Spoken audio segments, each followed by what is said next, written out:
আজে হরিণ ধরে এনেছে তোমারে জানাই ঈদের মজা লাগে খেলা ছিল আসল যে কালদাগিনী। তোমার বাড়ির রঙের মেলায় দেখেছিলাম বায়োস্কোপ, বায়োস্কোপের নেশায় আমায় ছাড়ে না। এই গানটি শোনেননি এমন মানুষ এদেশে কমই আছে। একটা সময় শিশু কিশোররা মায়েদের কাছে আকুতি মিনতি করত বায়োস্কোপ দেখার জন্য। তখন দল বেঁধে এক জায়গায় জড়ো হতো গ্রামের সব শিশু কিশোররা। বায়োস্কোপকে নিয়ে গ্রামগঞ্জে হই হুল্লোড় শুরু হয়ে যেত। অথচ গ্রাম বাংলার চিরচেনা এই ঐতিহ্য হারাতে বসেছে।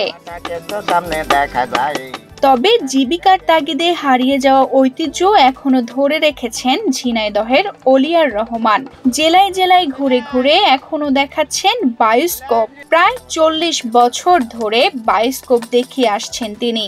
এ পেশা থেকে যা আয় হয় তা দিয়েই চলে তার 4 সদস্যের সংসার। বছর আগে থেকে শুরু করেছিলাম, তখন মোটামুটি চল যা যেভাবে চলে তাতে সংসার চালানো খুব কঠিন।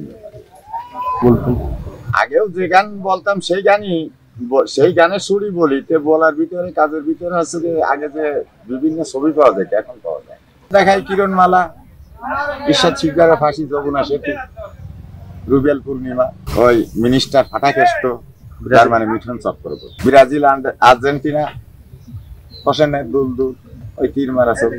শুরুতে দেখাতাম বেদের মেয়ে জোসনা, টিপু সুলতান, রহিম রুব্বান। আগে খুব ভালো লাগতো, এখন তেমন একটা ভালো লাগে না। তার কারণ হচ্ছে যে মানুষ আগে ব্যক্তি বসে দেখতো, বুঝতেন, আর এখন ব্যক্তি বসে অর্ধেক দেখার পরে উঠে চলে।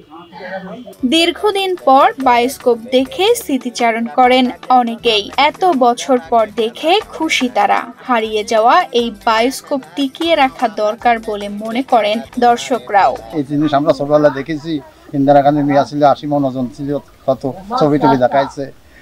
এটা আবার আজ দেখতেছি। যখন জ্ঞান দাস হয়েছে 10 পয়সা দিয়ে দেখেছে খেলাগুলো, খুব ভালো জিনিস। অনেকদিন পরেই আমরা এই বায়োস্কোপ দেখলাম। খেলাধুলা এখন উঠে গেছে, এখন আবার যদি সিস্টেম শুরু হয় তো বাচ্চা কাচ্চা সব দিয়ে সন্তুষ্ট হবে। কাঠের বাক্সে চোখ লাগিয়ে ছবি দেখছে শিশুরা। খঞ্জনি আর গানের তালে তালে সেই ছবির বর্ণনা করছেন এক ব্যক্তি। ছবি পরিবর্তনের সাথে সাথে বর্ণনা করছেন গ্রাম বাংলার ঐতিহ্য, সুখ দুঃখের ইতিহাস সহ মজার মজার ঘটনা। উপভোগ করছে শিশু সহ বয়স্করাও। শেষ হলে মাথায় কাঠের বাক্সটি নিয়ে ডুগডুগি বাজিয়ে আবারও ছুটছেন এক গ্রাম থেকে অন্য গ্রামে। তানজিদা রহমান, ইনায়া, বাংলাদেশ প্রতিদিন।